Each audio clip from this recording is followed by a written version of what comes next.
Salut à vous tous, bienvenue sur CC Info 91, la chaîne YouTube consacrée aux non-voyants.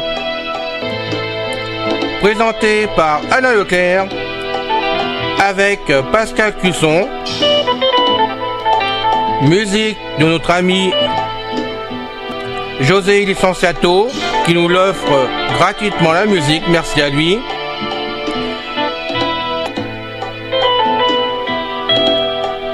Soyez tous et bienvenus sur la chaîne. Notre liste de diffusion pour vous tenir au courant de ce qui se passe sur la chaîne. Vous pouvez y aller sur ceci-info91 plus subscribe@googlegroup.com. Bonjour à vous tous, chers amis. C'est encore une fois Pascal Cusson parmi vous pour la chaîne Ceci Info 91 YouTube de notre ami Alain Leclerc, chaîne destinée à vous apporter une foule d'informations sur une très grande variété de sujets destinés aux mâles et non-voyants. J'aimerais attirer votre attention, chers amis, sur le fait que nous avons toujours besoin d'auditeurs en plus grand nombre afin de nous inciter à continuer notre travail bénévole, car le nombre d'abonnés et d'auditeurs de notre chaîne, c'est notre seul salaire, vu que nous ne sommes pas rémunérés pour ce travail. Alors, merci de parler de nous sur les murs de vos réseaux sociaux, dans vos emails ou dans vos signatures électroniques. Grand merci d'avance pour votre aide. Aujourd'hui, nous poursuivons dans la première des grandes merveilles du monde antique, la pyramide de Khéops, fascicule numéro 4. Sous-section pyramide Apaslis, dièse 2. C'est le deuxième et dernier concernant les pyramides Apaslis. Ensuite, nous reprendrons dès le fascicule numéro 5 les complexes funéraires de la grande pyramide de Khéops. Voilà. Bonne lecture. Bonne écoute, vais-je dire. Merci. Les 7 merveilles du monde antique de la pyramide de Khéops, partie 4. Pyramide Apaslis dièse 2, évolution générale chronologique de la distribution interne des pyramides Apaslis comme celle de Khéops. Plusieurs systèmes différents de distribution interne des pyramides existent parallèlement et seront utilisés avec diverses fortunes selon les choix architecturaux pris pour la pyramide. Ces choix qui déterminent la complexité du chantier auront toujours pour but de rendre la sépulture royale plus sûre, ce qui conduira à l'invention de systèmes de protection de plus en plus élaborés, que ce soit contre le poids même du monument ou contre la convoitise des hommes et ce, dès l'Antiquité. Hérité des tombes précédant l'Ancien Empire, le dispositif souterrain se retrouve d'abord dans les pyramides à degrés. Une galerie creusée dans le sol menait directement à la salle du sarcophage creusé au fond d'une grande fosse située en dessous de la pyramide. Ce dispositif était comblé selon diverses méthodes, une fois les cérémonies de l'enterrement achevées afin d'en rendre l'accès impossible. C'est avec la pyramide de Méidoum que pour la première fois le caveau royal est placé au cœur du massif de la pyramide. Dès ce moment, conscient des forces extraordinaires qui s'exercent autour de ces espaces laissés vides pour en permettre l'accès au moment des funérailles du roi, les architectes élaborent un système de décharge très poussé, à la fois en inventant la voûte en encorbellement protégeant la salle du sarcophage, mais également en doublant les couloirs et salles d'un même dispositif superposé, assurant ainsi une protection efficace à l'ensemble. On remarquera que c'est à dater de cette époque que l'orientation est-ouest de la chambre funéraire se fixe, le sarcophage étant placé à l'ouest. C'est également à la même époque, plus précisément sous le règne de Khéops, que les murs et plafonds sont conçus en granit rouge d'Assouan, dans un double objectif de solidité et de sécurité. L'expérience sera poursuivie et perfectionnée pour les grandes pyramides du début de la 4e dynastie, d'abord à Dachau par Snéfrou, puis à Gizeh par Khéops. La distribution interne de la grande pyramide est d'une complexité unique qui ne sera pas répétée par la suite. En effet, avec Gédefreux à Abu Rawash, une solution radicalement différente est employée, les architectes préférant assurer l'intégrité du caveau par un nouveau type de dispositif souterrain protégé par une voûte en chevron dont l'invention récente apparut sans doute comme le système le plus sûr. Une grande fosse, à laquelle on accédait par une descenderie, était creusée à ciel ouvert. Une fois le sarcophage installé au fond de cette fosse, on bâtissait les murs en granit de la chambre funéraire, de ses annexes et des corridors y menant. L'ensemble achevé, le reste de la fosse était comblé jusqu'à la surface de blocs de calcaire formant le noyau de la pyramide qui s'élevait par-dessus. Si Képhren et Mykérinos ne suivirent pas cet exemple, revenant à une distribution interne alliant le creusement de galeries et l'aménagement d'une partie du dispositif dans le massif de la pyramide, le modèle de la pyramide de Djedefre sera pourtant repris à la dynastie suivante, à dater du règne d'Ozerkaf, puis pour toute la fin de l'Ancien Empire. Le schéma sera presque identique à chaque fois. Une descenderie aménagée dans le sol de la face nord de la pyramide accède à un premier corridor dont le parcours est barré par une chambre d'Ers, puis mène droit à une antichambre qui distribue à l'est des magasins et à l'ouest le caveau funéraire. Avec le Moyen Empire, le système se perfectionnera, notamment avec la mise au point d'une protection du caveau réputée inviolable, en plaçant l'accès aux appartements funéraires sur d'autres faces de la pyramide et en développant le système de fermeture des couloirs par des Ers ainsi que celui du sarcophage. Si le début de la 11e dynastie voit se répéter des schémas de distribution interne classiques de l'Ancien Empire, des plans différents se succédant jusqu'à la 13e dynastie font montre d'une recherche inédite depuis la 4e dynastie. La chambre funéraire représente la dernière demeure du souverain devenu un nouveau dieu, adoré à l'égal des 5 divinités principales du royaume dans son temple accolé à la pyramide. Objectif ultime de l'édification de tout le complexe pyramidal, elle verra son plan se fixer et ses dimensions évoluer à dater de la IV dynastie et l'invention des pyramides à phase lisse. De plus, c'est elle qui reçoit l'architecture la plus soignée, les matériaux les plus nobles de l'ensemble pyramidal. Au début, avec les règnes glorieux de la 4e dynastie, la chambre funéraire est bâtie en granit, pierre réputée pour sa grande résistance et matériaux par excellence des grands projets des pharaons qui choisiront Gizeh ou Abu Rawaj pour y installer leur complexe pyramidal. Il apparaît très rapidement nécessaire de mettre au point une méthode efficace pour mettre à l'abri cette chambre funéraire de la masse extraordinaire qui la recouvrait et les architectes chercheront sans relâche à la rendre indestructible et inaccessible. Ils concentrent alors leurs efforts sur la mise au point de systèmes de protection tant au niveau architectonique avec les voûtes en encorvéellement ou en chevron qu'en termes d'inviolabilité avec le perfectionnement du système de blocage des accès au moyen de Ers que l'on souhaitait suffisamment dissuasive pour détourner toute convoitise du trésor qu'elle enfermait. Avec la V dynastie, la chambre funéraire est littéralement enterrée en dessous de la pyramide. Son accès par un unique couloir devenu souterrain est systématiquement protégé par un passage à une herse dont le nombre standard sera triplé à la dynastie suivante, tout comme le plan même de la chambre funéraire précédé d'une antichambre distribuant d'autres pièces annexes. C'est à cette époque que la chambre funéraire reçoit pour la première fois, profondément gravés dans la pierre, les textes des pyramides. Ces longues colonnes de hiéroglyphes forment un corpus théologique très élaboré entièrement consacré à la résurrection du roi. Les dernières études réalisées ont révélé également leur lien étroit avec l'architecture même de la chambre funéraire et de l'antichambre qui la précédait, démontrant non seulement que chaque élément de la tombe avait un rôle précis, mais également que ces textes avaient été élaborés bien avant leur première apparition dans le caveau d'Una. Avec la 12e dynastie, dernière grande période de construction de pyramides à face lisse, ces recherches s'accentuent, les pillages des nécropoles royales de l'Ancien Empire ayant déjà eu lieu et démontré la nécessité de rendre le caveau de plus en plus inaccessible, quitte à rompre avec les principes immuables qui présidaient à son architecture. Ainsi, non seulement l'accès à la chambre est modifié, mais afin de tromper les éventuels pillards à venir, de nombreux corridors et passages sont barrés par des herses ou bien dissimulés dans le sol d'une chambre surplombant la véritable chambre funéraire. Ces efforts s'expliquent par la richesse du contenu de la chambre funéraire royale. Elle est littéralement habitée par le sarcophage royal accompagné de tout le viatique funéraire nécessaire et complémentaire. Ce mobilier à vocation prophylactique avait pour rôle essentiel de rendre efficace le retour de l'âme du roi dans un corps rendu inaltérable autant par les pratiques de momification qu'il subissait que par la symbolique religieuse, presque magique, qui l'entourait. Si aucun mobilier royal, que ce soit de l'Ancien ou du Moyen Empire, n'a été découvert intact, certaines découvertes de mobilier ou vestiges de viatiques funéraires contemporains, notamment de la famille royale, laissent imaginer avec quel faste pharaon était accompagné dans son dernier voyage vers l'Occident et le royaume d'Osiris. Pour l'Ancien Empire, seule la cachette d'Hétepérès-Ir, la mère de Khéops, peut nous donner une idée du luxe qui entourait un personnage royal au début de la dynastie. Cependant, le sarcophage de la reine ayant été découvert vide et le mobilier découvert à proximité ne devant représenter qu'une partie du viatique prévu initialement, l'élément principal de ce mobilier fait défaut pour cette époque. Pour le Moyen Empire, les trésors découverts au VIe siècle par Jacques de Morgan de la reine Méret et des princesses Sénébletées, Mené et Citator dans leurs tombes, illustrent les richesses enterrées à cette période avec les membres de la famille royale mais ne représentent qu'une infime partie des biens qui les entouraient, nous livrant néanmoins un inestimable témoignage de la joaillerie de l'époque.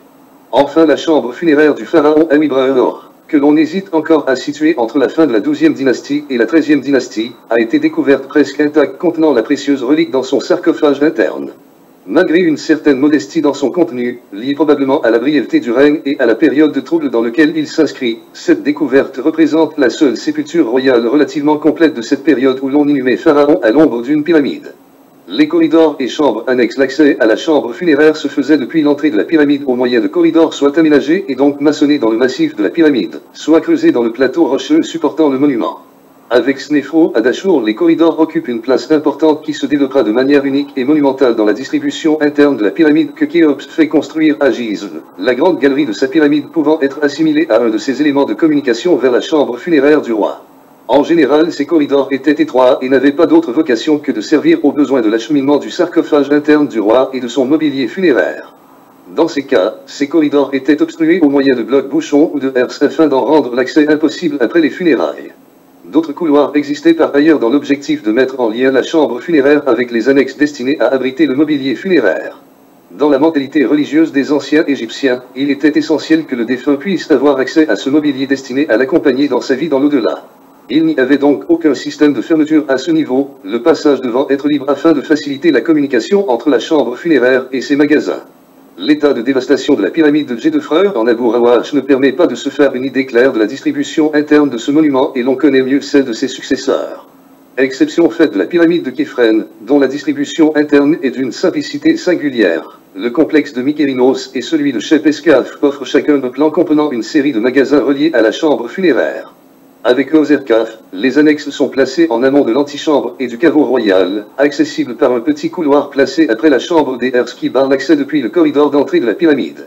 Les pyramides qui lui succéderont en Abousir présentent toutes un plan homogène constitué d'un long corridor traversant une chambre munie d'une ou plusieurs Hers menant directement à une antichambre qui donne accès au caveau royal. Aucun magasin et autres annexes n'avaient été prévus pour ces pyramides. Ce n'est qu'à la fin de la 5e dynastie que les annexes réapparaissent et que leurs plans se standardisent avec notamment la pyramide de Djedkare Izezi puis Selduna à Saqqara. Le couloir d'accès une fois la chambre des Hers dépassée mène à l'antichambre qui distribue sur son côté ouest la chambre funéraire et sur son côté est un dernier couloir menant à une série de magasins disposés en dents de peigne. Cette distribution sera systématiquement reproduite par les pharaons de la 6e dynastie. Si l'antichambre reçoit à cette époque les longues litanies des textes des pyramides à l'instar de la chambre funéraire, les magasins restent un épigraphe démontrant qu'ils n'occupaient alors aucun rôle rituel précis mais simplement celui d'entrepôt du mobilier funéraire. Système de fermeture. Des systèmes visant à protéger les pyramides des violeurs de sépulture ont été inventés bien avant l'âge des pyramides, puisqu'on retrouve des Hers dans nombre de mastabas de la période tinnite. Ce sont sans doute ces premiers mécanismes archaïques qui inspireront les chambres à Hers présentes dès la 4e dynastie. Imhotep opta pour la condamnation du caveau de Djézé par un gros bouchon de granit. Son caveau souterrain fut ensuite recouvert de centaines de mètres cubes de blocs de calcaire. Nous ne connaissons rien des intentions des successeurs de Djézé durant la 3e dynastie en matière de sécurité, aucun n'ayant pu achever leur édification. Il est curieux de constater que les premières pyramides à face lisse de la 4e dynastie laissèrent la voie entièrement libre aux profanateurs qui n'eurent à franchir qu'une simple pierre amovible située sur la face nord. Des violations répétées de tombeaux appartenant à la famille royale ont dû encourager Khéops et ses architectes à trouver des solutions nouvelles et efficaces afin de protéger la chambre funéraire. Les 3 blocs bouchons de la grande pyramide, encore en place, représentent une de ces solutions. Celle-ci fut jugée insuffisante puisqu'elle fut renforcée plus haut par une chambre des Hers, au nombre de 3, dotée à l'origine d'un mécanisme composé de rondins et de cordes et qui fut bien plus tard reproduite, toutefois améliorée et simplifiée. La pyramide de Képhren marqua un bref retour à l'économie de moyens, puisqu'une seule herse en granit, de 30 cm d'épaisseur seulement, bloquait l'accès aux appartements. Mykérinos reprit le modèle de la chambre des Hers de Khéops, que l'on retrouve sous sa forme définitive chez son successeur Chep Escaf, 3 herses coulissantes maintenues en suspension par de petits blocs placés latéralement. C'est ce système qui connut le plus grand succès puisque tous les pharaons de la 6e dynastie en doteront leur tombeau. Le retour du tombeau à forme pyramidale, au début de la 12e dynastie, marque une certaine maladresse et une inexpérience comblée par l'imitation de l'œuvre des ancêtres. C'est la solution la plus simple et la plus radicale qui fut opérée à Licht. Les couloirs descendants, menant droit à la chambre funéraire furent comblés sur toute leur longueur de gros blocs de granit. Sésostride jugea plus utile de camoufler l'entrée de l'infrastructure et de la situer ailleurs que sur la face nord. Par ailleurs, de même que son successeur Sésostride III, il en négligea la protection. Amenemhat III ne sécurisa pas non plus sa pyramide de Dachour, mais il changea de politique pour sa pyramide située à Hawara. Il reprit à son compte la très ancienne innovation des architectes de Snéfro consistant à faire coulisser un énorme bloc sur un plan incliné afin de bloquer un passage. À partir de ce règne, tous les pharaons doteront leur pyramide d'au moins 2 chambres à herses coulissantes. Mais en plus, ceux-ci doteront leur caveau du plus ingénieux des systèmes de condamnation. taillé dans un énorme monolithe de quartzite, le plus lourd connu pesant plus de 150 tonnes. Le caveau était recouvert de 3 grandes dalles dont l'une restait suspendue jusqu'au jour des funérailles. Cette dalle reposait sur 2 blocs de quartzite, chacun étant posé sur 2 cavités remplies de sable. Il suffisait d'évacuer le sable par 2 accès latéraux situés au fond de ces 2 cavités afin d'abaisser la dalle suspendue et, de la sorte, condamner le caveau. Cette opération très délicate, basée sur l'utilisation du sable comme vecteur de construction, était de longue date parfaitement maîtrisée par les anciens Égyptiens. Le plus ancien caveau de ce type connu se trouve dans la pyramide d'Amenemhat III à Awara. Sarcophage. Le sarcophage se distingue, dans le langage courant, du cercueil, dans le sens où le premier est fait de pierre et le second de bois. En considérant cela, les sarcophages les plus anciens que l'on ait découverts dans une pyramide sont ceux du complexe funéraire de Djézé à Saqqara. Au nombre de 2, ces sarcophages d'albâtre devaient contenir les corps de 2 membres de la famille royale. La dépouille du roi fut sans aucun doute placée dans un cercueil, donc en bois, lui-même introduit dans le caveau de granit. Son successeur Séquanquet devait être inhumé dans le sarcophage d'albâtre gisant sous sa pyramide, mais cette dernière est restée inachevée. Curieusement, les 3 grandes pyramides que l'on attribue à Snéfrou ne contiennent ni sarcophage, ni cercueil, ni fragments nous permettant de conclure qu'il fut bien enseveli dans l'une d'elles. La pyramide de Khéops recèle toujours un sarcophage de granit. Son couvercle a disparu et son exécution n'est pas à la hauteur du monument qui le renferme. Celui de Képhren, toujours muni de son couvercle et encastré dans le sol de la chambre funéraire, fut exécuté sur le même modèle et bénéficia d'une meilleure attention ou d'une plus grande expérience de la part de ses sculpteurs. Le prédécesseur, ou le successeur, de Képhren, Nebkare, avait commandé un sarcophage d'une forme inhabituelle et unique dans les tombes royales égyptiennes, un sarcophage en granit de forme ovale et taillé dans un bloc monolithique du pavement de la chambre funéraire. Le règne de Mykérinos marque un tournant dans cet art funéraire, jusque-là balbutiant. Le sarcophage de basalte fut pour la première fois orné, sculpté sur ses 4 faces d'un motif en façade de palais. Ce joyau décrit par leur découvreur John Sheperin et Howard Vyse fut malheureusement perdu en mer, à la suite du naufrage du bateau qui l'emmenait en Angleterre. Shepescaf suivra l'exemple de son prédécesseur. Le successeur de ce dernier, Anouserkaf, marqua le retour à une certaine austérité avec l'abandon de l'ornementation. Elle réapparut sous une nouvelle forme lors du règne du premier pharaon de la 6e dynastie, Tessi, dont la pyramide fut la 2e pyramide à texte. Le sarcophage se trouva imprégné, à l'instar des parois de la chambre funéraire, des vertus magiques du texte gravé. Les caractères hiéroglyphiques étaient recouverts d'une mince pellicule d'or. Ici placé à l'intérieur de la cuve, le texte fut gravé sur les faces extérieures pour Mérenreu et ses successeurs jusqu'à Pépi II, dernier pharaon de l'Ancien Empire. Les sarcophages du début du Moyen Empire sont du type décoré avec un motif de mur d'enceinte Aridens, suivant le modèle des enceintes de la 3e dynastie. À partir d'Amenemhat III, le sarcophage est difficilement dissociable de la chambre funéraire, puisque cette dernière ne se limite plus qu'à une énorme cuve monolithique. La cuve est évidée de manière que le sarcophage et la caisse à canopes soient intégrés à celle-ci, les couvercles restant les seules pièces amovibles de cet ensemble. Jusqu'à la 12e dynastie, quelques pyramides contiendront encore des sarcophages, mais de conception plus modeste et plus classique, sans ornementation, signe du déclin de la société égyptienne. Les voûtes afin de protéger les appartements funéraires et les couloirs d'accès de l'énorme masse que représentait la maçonnerie de la pyramide, les architectes de l'ancienne Égypte ont dû transposer dans la pierre un art déjà très ancien remontant à la 1re dynastie. L'art de la voûte ne fut donc pas inventé sous l'Ancien Empire, mais il connut à cette époque des progrès considérables. C'est sans doute l'aspect technique, et encore visible, le plus impressionnant. En effet, à Abouzir, la pyramide de Saoura contient une voûte composée de blocs de calcaire pesant plus d'une centaine de tonnes. 3 types de voûtes furent mis en œuvre, la voûte en encorbellement, ou en tas de charge, la voûte en chevron en pierre, et enfin la voûte en berceau en briques. La première pyramide à se doter d'une voûte est la pyramide de Méidoum.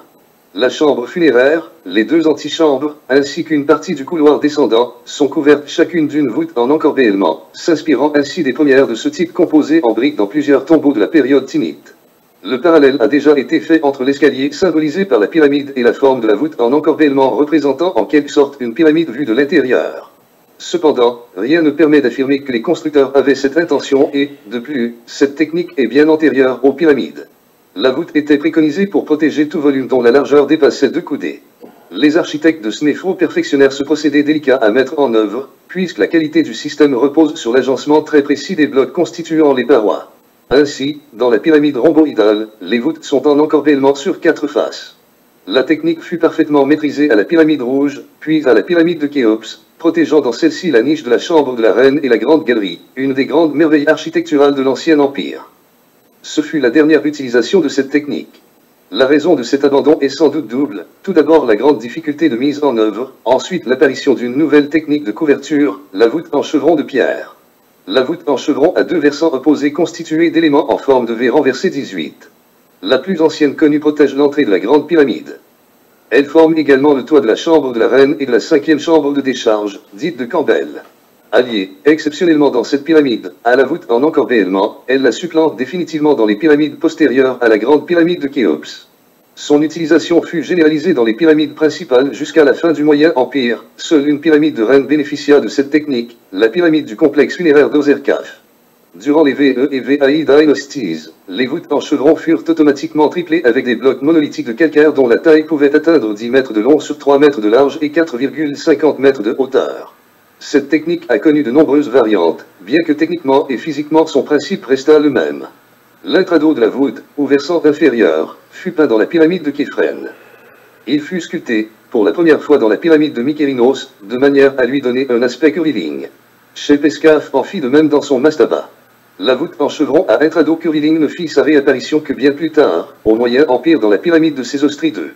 Les voûtes des pyramides à texte comportèrent, sur leur versant inférieur, un décor présentant des étoiles à 5 branches, gravées en creux, et peintes en bleu sur fond ocre jaune dans le cas de la pyramide d'Una.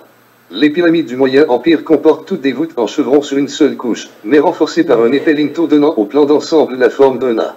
Le record du nombre de voûtes utilisées appartient à la pyramide d'Amenéma III située à Dachour puisqu'elle en comporte 17. La voûte en berceau en briques avait pour seule fonction de répartir les charges du massif d'une pyramide, représentant un second système de soutien à la voûte en chevron. Elle fut surtout utilisée au Moyen Empire. Voilà, chers amis, j'espère que cette écoute vous a plu. C'était le 4e fascicule concernant la première merveille du monde antique, la pyramide de Khéops. Sous-section, qu'est-ce que la pyramide à face lisse, partie 2, de la fascicule numéro 5, comme je l'ai indiqué plus haut. Nous reprendrons des lectures concernant le complexe funéraire de la grande pyramide de Khéops et aussi des descriptions des chambres de la dite pyramide elle-même. Merci de votre écoute. Jusqu'à la prochaine fois. Bye bye. Ciao. C'est fini les amis. Merci d'être passé sur la chaîne. Je vous dis à bientôt avec Pascal. Pensez à vous abonner, c'est important pour nous. Pensez à venir sur notre forum, c'est aussi important pour nous. Bye bye les filles. Salut les gars. À bientôt.